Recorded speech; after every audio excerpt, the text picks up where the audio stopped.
RTC ఉద్యోగులకు రాష్ట్ర ప్రభుత్వం గుడ్ న్యూస్ చెప్పింది. ఈ క్యాలెండర్ ఇయర్కి డిఏను 2.1% పెంచుతున్నామని అన్నారు రవాణా శాఖ మంత్రి పొన్నం ప్రభాకర్. ఇప్పటి వరకు 50.7% డిఏ ఉంది. దాన్ని 52.8కి పెంచారు. పెరిగిన డిఏ ఈ ఏడాది జనవరి 1 నుంచి అమలు కానుంది. డిఏ పెంచినందుకు రాష్ట్ర ప్రభుత్వానికి మంత్రి పొన్నం ప్రభాకర్కు కృతజ్ఞతలు తెలిపారు ఆర్టీసీ ఎండీ నాగిరెడ్డి ఉద్యోగులు. ఇక గత 3 నెలలు పెంచిన డిఏను ఒక్కో నెలలో సప్లిమెంటరీ బిల్స్ ద్వారా చెల్లించనుంది ప్రభుత్వం. పెరిగిన డిఏతో ఆర్టీసీ పైన ప్రతి నెల 2.82 కోట్ల రూపాయల అదనపు భారం పడుతుందని అన్నారు అధికారులు. రాష్ట్ర ప్రభుత్వం 2025 జూలైలో కూడా 2.1% డిఏ పెంచింది. అంతకు ముందు 48.6% ఉన్న డిఏను 50.7%కి పెంచింది.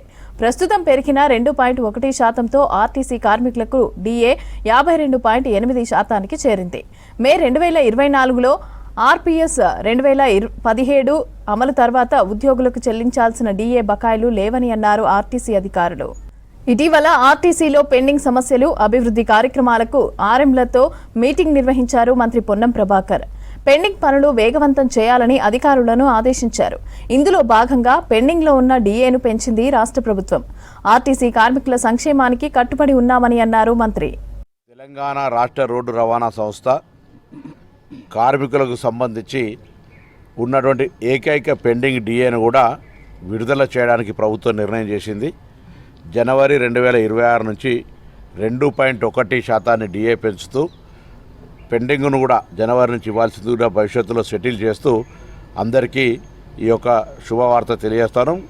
మొదటి నుంచి కూడా సంస్థ 3 ప్రధాన అంశాల మీద పనిచేస్తూ ఉంది. తెలంగాణ ప్రజాపాలన ప్రభుత్వంలో ఒకటి కార్మికుల సంక్షేమము, ప్రయాణికుల సౌకర్యము, సంస్థ పరిరక్షణ, అభివృద్ధి. కాబట్టి ఇందులో భాగంగా సంస్థకు ప్రధాన భాగస్వాములైనటువంటి కార్మికుల సంక్షేమం పట్ల ఎప్పుడు కూడా సంస్థ అన్ని రకాల ఆలోచనతో ఉంది. వాళ్ళకు సంబంధించినటువంటి మరి ఆరోగ్య పరీక్షలకు సంబంధించినటువంటి ఆసుపత్రి అప్గ్రేడేషన్ కావచ్చు, కారుణ్య నియామకాలు కావచ్చు, దీర్ఘకాలిక రిమూవల్ అయినటువంటి వాళ్ళని 3 మెన్ కమిటీ చేసి తీసుకోవడం కావచ్చు, కొత్త నియామకాలను చేసి పని భారం తగ్గించడం కావచ్చు, ఈ విధంగా అనేక రకాల కార్యక్రమాలు చేస్తూ ఉంది.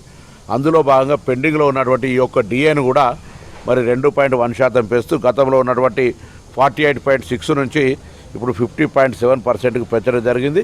ఇప్పుడు తెలంగాణలో ఉన్నటువంటి ప్రతి ఆర్టీసీలో ఉన్నటువంటి మరి ఉద్యోగస్తులందరికీ కూడా ఈ యొక్క బెనిఫిట్ను ఉపయోగాన్ని వినియోగించుకొని ఇంకా సంస్థ పేరును ప్రజలకు మరింత చేరువై తెలంగాణ ప్రజలకు లైఫ్ లైన్ అయినటువంటి ఆర్టీసీని ఇంకా ప్రశంసలు పొందే విధంగా, ప్రజలకు సౌకర్యంగా ఉండే విధంగా అందరూ శ్రమపడాలని ఈ సందర్భంగా కోరుకుంటా ఉన్నాం.